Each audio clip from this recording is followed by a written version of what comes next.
นั้นบรรลือเสียงสาธุการก็ทราบชัดในพระไทย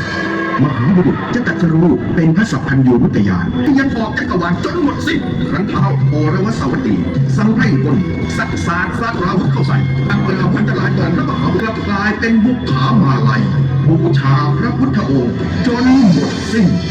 ร่วมทนทัพพญามารและเสนามารทั้งหลายให้พ่ายแพ้สิ้นไปดูก่อนอานนท์ธรรมและวินัยที่เราแสดงแล้วบัญญัติแล้วพระพุทธเจ้านั้นจริงแต่มิได้ไปสดับธรรมดังท่านว่าแล้วท่าน